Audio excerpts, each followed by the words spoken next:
Obviously, the Galaxy S9 Plus is a capable phone. In fact, by most metrics, it's the most powerful mobile phone on the planet. So one of the big questions I've been getting is, what is the gaming experience like? It has maybe the best and brightest display ever seen on a smartphone and vastly improved surround sound speakers, which make it on one hand blissfully immersive. But there is a little bit more to it, so we're going to go through a series of games getting more and more demanding, and we've got some pretty interesting findings. Alright, so I'm rocking the S9 Plus, which by default has 6GB of RAM, and this is the Exynos 9810 version. And the expectation is that this is a little faster than the Snapdragon version, but performance is roughly on par. Starting things off with a 2D game like Flippy Knife, obviously performance is silky smooth. You're getting 60 frames per second without a hitch.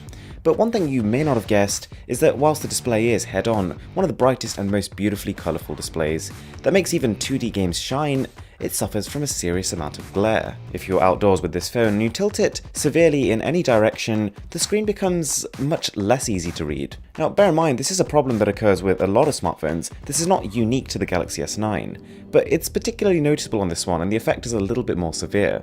As you expected, stepping it up to a top-down 3D game like Skyforce Reloaded, the S9 Plus kills that too. But so did the last generation of phones.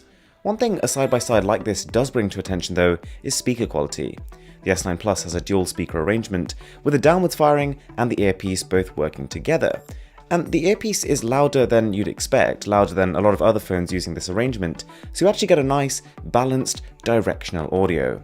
It is still not loud enough to enjoy outdoors properly, but it's a huge improvement over the Galaxy S8. Pokemon Go is a perfect example of how certain games perform poorly no matter what you're using. So far in this video, the S9 Plus has proved to be a very powerful tool, but no amount of power can account for poor optimization. The fact of the matter is, especially with the Android platform, there are certain games that just won't run well no matter what device you're using. Playing Tekken for the first time, and I noticed a rather unexpected benefit of having this more powerful system on a chip, being blazing fast loading times. And given the new Snapdragon 845 and the Exynos 9810 are about 30 to 40% faster than the last generation, this kind of makes sense. But also what you realise when you play these games is that many of them don't natively support the phone's unusually tall 18.5:9 aspect ratio. But the S9 comes with game tools, a set of little tricks the phone can use to do things like full screen immersion mode, even when the apps don't natively support it. And this seemed to not cause any problems with about 80% of the games I tried, so a lot of the time when you don't think you can play in full screen, you actually can. Alright, kicking this up another level, we have got Afterpulse, which actually plays similar on 2017 flagships. Generally speaking, both can maintain the solid 30 frames per second cap. But the difference here is that with older phones, whereas the frame rate might dip in heavy action sequences, that just doesn't happen here. This new generation of system on a chips just has more headroom to work with, so you'll find a more consistent minimum frame rate in top tier games, which does result in a noticeably smoother experience. But you will only notice this on occasions. Okay, but as mobile devices are getting rapidly more powerful, the games available aren't necessarily keeping up. So in most of the above scenarios, performance-wise, whilst the S9 flies through these games, it is extremely overkill, and even smartphones from 2 years ago could achieve similar results. The only time this is not the case is super high-end gaming. This is where the divergence occurs. For example, taking a segment from Antutu, the S9 Plus is miles ahead of the Snapdragon 835 in the OnePlus 5T on the right. It's not close at all, and the benefit of the new chips is immediately clear here. I guess the only problem is that very few games are this demanding, so the times you'll notice this difference are minimal.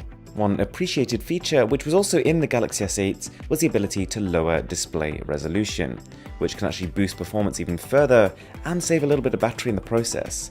And theoretically here, because of the more efficient chipset, the battery on this phone will be better than last generation. But this is something we're going to test fully in a dedicated battery drain test video, so if you aren't already subscribed, make sure you smash that subscribe button down below, because we've got a lot of cool stuff coming. So whilst it's a little bit too early to make any conclusion on the Galaxy S9's gaming performance, it is a very powerful phone that is going to play every single title out there at least as good, if not better, than previous generations. The brand new speakers hugely complement the gaming experience, and combined with the even brighter display than before, you've got basically the best gaming experience on a mobile phone right now. The only two potential hindrances to this are the fact that perhaps this extra power is wasted on almost every Android game right now, and also the fact that even though this display is so bright, it does suffer from a bit of glare. Alright guys, if you haven't seen our other Samsung Galaxy S9 videos, I'm going to leave them as an end screen to this one. And with that being said, my name is Aaron, this is Mr. Who's the Boss, and I'm signing out.